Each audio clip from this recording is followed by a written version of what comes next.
Okay, so today I'm going to talk to you guys about the functions of forgetfulness in Henry, part one of Henry the Fourth, by Johnny Kuntz Dunn. So just an overview of what's going to happen. I'm just going to go through the thesis and then I'll explain how Shakespeare's contemporaries kind of viewed forgetfulness, and then I'm going to go through Anderson's theory of forgetfulness, Nietzsche's theory, and then we're going to go through how forgetfulness is showed through Henry IV, Falstaff, and Hal. And then there's just some discussion questions at the end. So the thesis that I was able to find out of this article was Shakespeare demonstrates that forgetfulness can be not only pleasurable in one form, but also advantageous and empowering in another.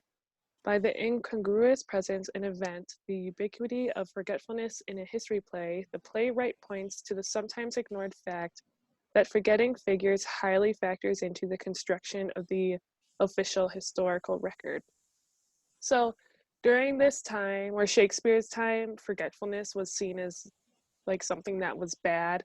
So they kind of, Shakespeare is saying there's a forgetfulness that is like pleasurable, and then there's a forgetfulness that can also advance you through political power. And that's basically what the author is exploring.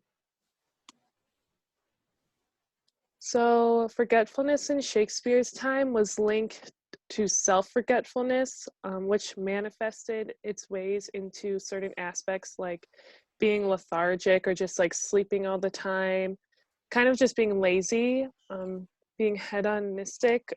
But so that means to be in search of like having fun. And so like that could be through like drugs or alcohol, but specifically in this case of this play, it's through like sexual lust.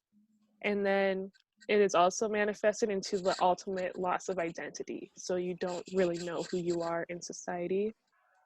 And people that were against the theater at that time were basically saying that theater served as an agent of forgetting to transform the spectator's body from one known by virtuous labor to one constituted by idleness.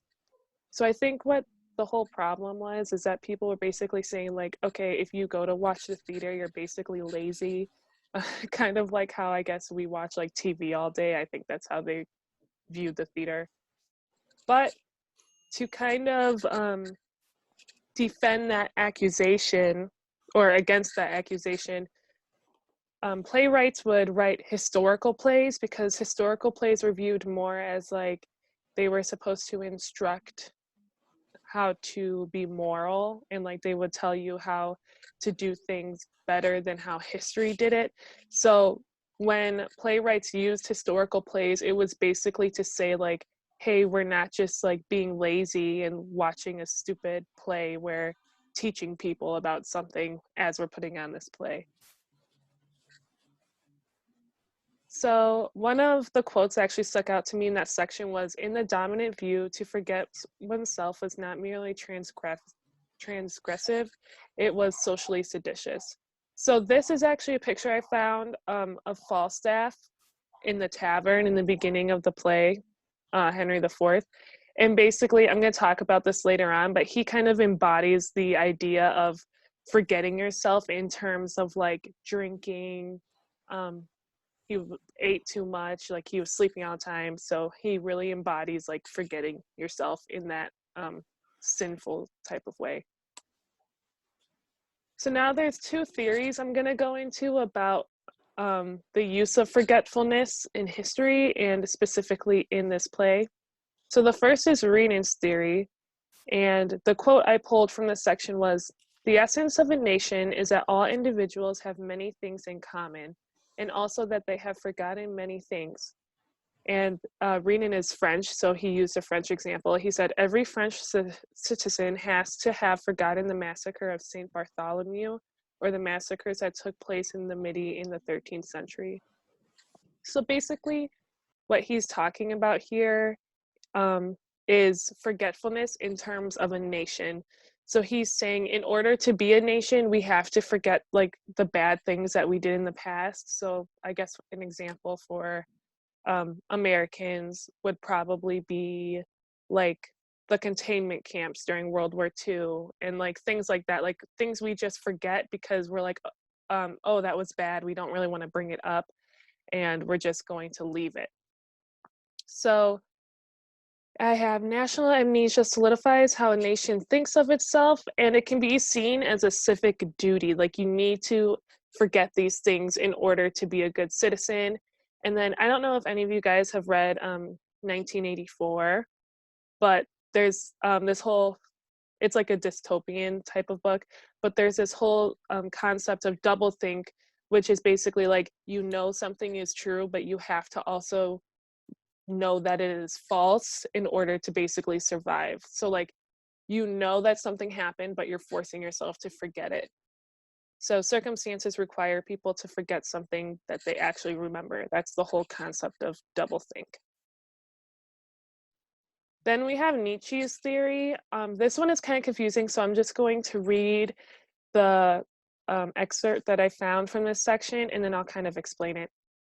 So, to determine this degree and therewith the boundary at which the past has to be forgotten if it is not to be the grave digger of the present, one would have to know exactly how great the plastic power of a man, a people, a culture is. I mean by plastic power the capacity to develop out of oneself in one's own way, to transform and incorporate into oneself what is past and foreign, to heal wounds, and to replace what has been lost, to create broken molds. So basically, this man's theory is not so much having to do with like a country like Renan was. It has to do with individuals. So Nietzsche is calling for philosophers to end their slavish attachment to the past. So if you think about it, everyone's always talking about how we have to learn from the past and like grow from the past. Well, Nietzsche is saying, forget the past. Like we need to forget it to move forward. It was also talking about how happiness and benefit defends or depends on one's ability to forget the past. So instead of like remembering something you did before, you just need to move on to be happy in life. And then he calls for people to discover their boundaries of their plasticity. So to explain the whole plastic thing with the quote I have on the left, it's basically like everyone has the ability to forget the past, but the plasticity is like the degree to which they are actually able to forget. So, like, you have a greater degree of plasticity if you can forget everything in the past and just move on with life compared to someone that can, like, maybe forget the past for a little bit, but always has, like, something tiny looming back in their mind. And this will be explained as we explore the next couple characters throughout the play. So, for each of these characters, I keep talking about this like movie that I watched on Netflix. Well, turns out that this movie is based off of this play, so you should watch it. It was really good. Um, so I have like what these people actually look like, and then I just found like the characters from the movie that I was watching. But we're going to explore forgetfulness in Henry IV. And there are three types of forgetfulness that this author explores, and each character shows a different one. So Henry IV shows a forgetfulness that is defined as a judicious forgetting of the past in order to survive and even advance. So Henry IV is trying to create national amnesia, which, if you can recall, goes back to Renan's theory, towards the fact that he is a usurper. So he sends his people on the crusade to the Holy Land, and the whole reason for this is kind of he is trying to get people to forget that he's a usurper. Like he literally overthrew and then killed Richard II, and so he doesn't want people to remember how he became king, because if he was able to usurp, then maybe someone could usurp him. And obviously he cannot reference the past traditions. There's no like defined right of kings that we talked about in the last play, because he overthrew that. So he can't talk about like his family and how he should be on the throne, because technically he shouldn't even be on the throne. So he literally has to forget that he usurped a nation in order to kind of survive as king, because if he keeps remembering that he usurped the nation, he's not going to be able to get past the fact that there are people that are against him because of that. So while Henry forgets how he came to power, that he was a usurper, he also mentioned that he was indebted to those who helped him.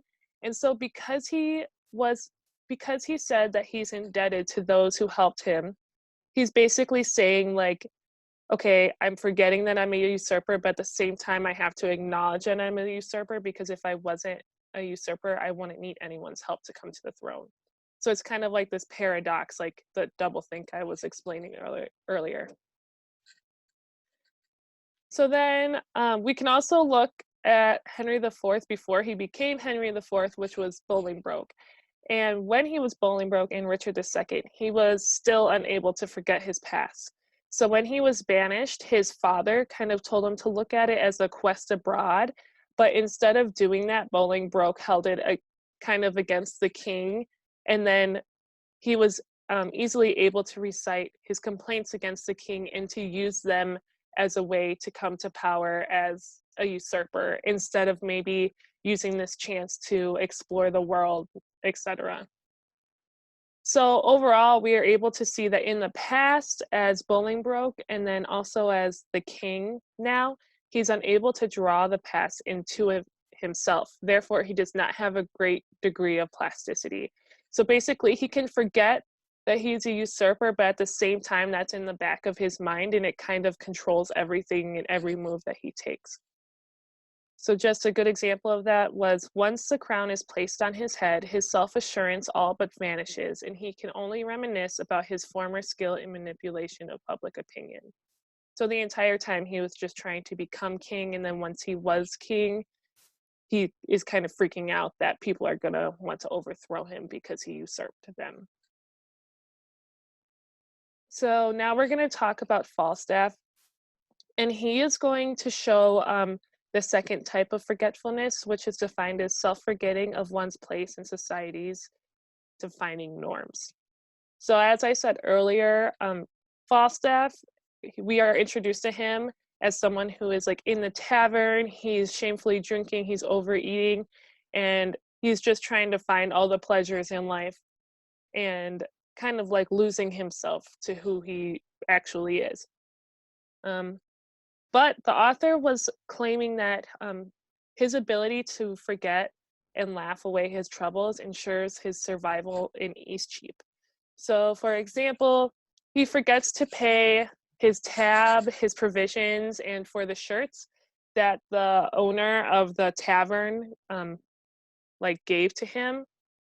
But instead of, like, compared to King Henry, how he forgot to pay his debts to the people that helped him, it's kind of seen as like, oh, that was rude and he's a bad king. Well, for Falstaff, what he's forgetting is basically essentials. Like, he needs to eat, he needs to stay somewhere. So for him to forget is basically ensuring his survival. And then there's like that accident on Gadshill, and he's revealed as a liar. But instead of kind of being upset and brooding about how he was revealed as a liar, he just forgets it. He's like, okay, whatever, and he kind of bounces back. So his ability to just get over things is way better than Henry IV. So Falstaff, compared to Henry IV, is a perfect example of Nietzsche's theory, which was stating that like people need to have the ability to have a high degree of plasticity to move on with life.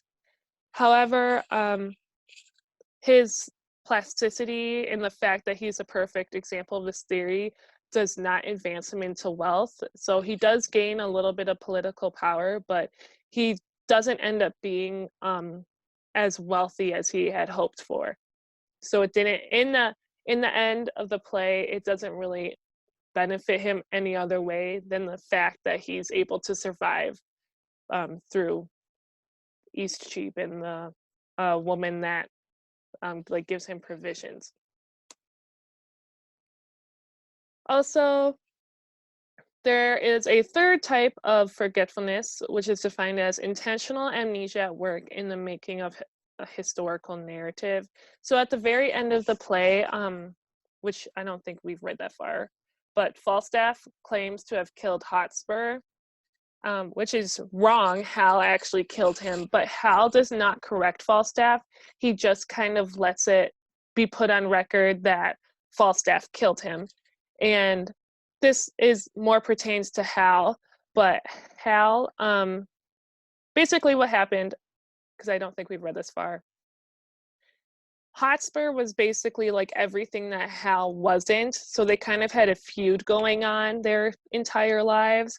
And then Hal killed Hotspur in this duel.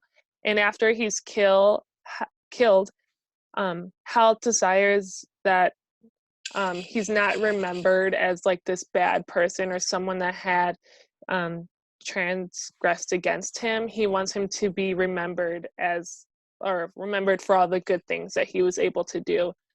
So it just kind of shows that Prince Hal has the ability to kind of make up his own historical narrative. And then that also begs the question, how much of history is actually what happened and how much is history of people just kind of saying what they wanted to say?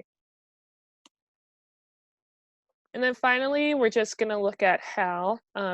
Again, he is going to be in the self-forgetting of one's place in society's defining norms, which was the same as Falstaff. So in the beginning of the play, Hal is forgetting himself in regards to who he is in society. So he's a prince and he's hanging out in Eastcheap at this tavern, which is totally not what he should be doing. And he's like playing pranks on people and he's just hanging around the wrong crowd. And the society does not expect this of him because he's supposed to be the next king and he's kind of wasting his youth and his time with these low end people. And some people claim that, oh, it's because like he liked these people and these people were his friends, but in reality, he didn't have much respect for the people at the tavern and he calls them loggerheads and blockheads. And he kind of, well, he is like higher than them in society, but he's not there to be friends with them. So then there's a question of why is he even in the tavern in the first place? Some people argue that he was there because he's trying to learn what the common man wants for when he becomes king, and that way he can be more relatable to them. Or is it to learn how to control the common man when he's the king? So it's kind of like, is he trying to do good by being in the tavern and learning about them, or is he basically just trying to find a way that he can keep control over them so that no one ends up usurping him, like how his father usurped Richard? So Henry IV, who is his dad, wants Hal to remedy the fact that he is a usurper. However, Hal is just squandering his life away. So again, Henry IV is unable to forget the fact that he's a usurper and he's kind of holding it over his son's head as like, you need to revenge us. Hal says he will find revenge for his father when in a future battle, um, Hal, as Henry V, will wear a garment of all blood and stain my favors in a bloody mask, which washed away shall score my shame with it. So there's actually symbolism that the blood, like how the garments will all be in blood, it's kind of gonna wash away like all of his iniquities and the fact that his dynasty came from usurping.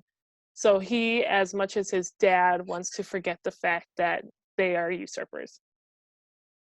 So Hal is basically able to overcome the past in order to walk into the role of the future king. However, he still has that kind of in the back of his mind, like his family comes from usurping, just like how his father did.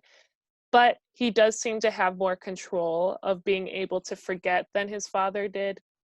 But overall, I would say that Falstaff actually had the most ability to forget, even though it didn't really help him in his political schemes. So then I just had some discussion questions based off of everything. I had, is forgetting today, like, is the act of forgetting today as serious as it was in Shakespeare's time? Explain why or why not. Why do you think there were opponents of the theater who thought the theater caused one to become forgetful? Does it seem like an argument that's reasonable, and can you compare it to anything? And then, how do you think Henry IV should have responded to the fact that he was a usurper? Should he have tried to forget his past, or should he have used it to his advantage? So, if anyone just wants to comment on any of one of those. For number one, I don't think that it's taken as seriously at all today. It's more of just something that you can't control. If you're forgetting stuff, you're not able to control it. It's not something that you can like choose to do today. Yeah.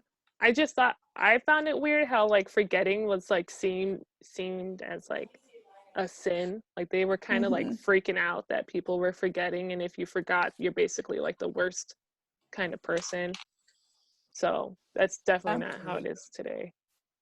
And I feel like it's just like there's one type of forgetting. Yeah, there's not three different types of forgetting. I also thought it was weird that there were people. I guess I never thought that there were like opponents against theater, because when I think of theater, I'm just like, oh, a play. But I guess at that time you have to remember that it was kind of forward thinking, in that people were trying to get rid of it. But I do think it was I found it strange that their argument against the theater is that it causes you to be forgetful of who you are. Yeah, I guess like when you're in a movie, like these days, you just kind of just go to escape from reality, or like when you're watching it, you're not really paying attention about anything in your life. So I guess in that sense, if the same thing happened at the theater, like stupid people could be like, oh, that's why you're forgetting stuff.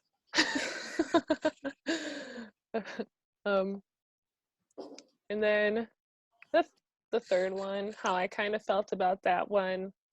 I mean, obviously I'm not a king or anything, but if I was a usurper, I think I would kind of use that to my advantage, because then I feel like you're more privy to know if someone's going to usurp you. But it would also be harder to kind of be like the good king, because people are just going to look at you as like, I don't know, like you could just do something mean to them if you were upset. So yeah. Okay. Well, any other comments? No. Okay. Thank you for watching. Mm-hmm. Okay. Bye. Bye.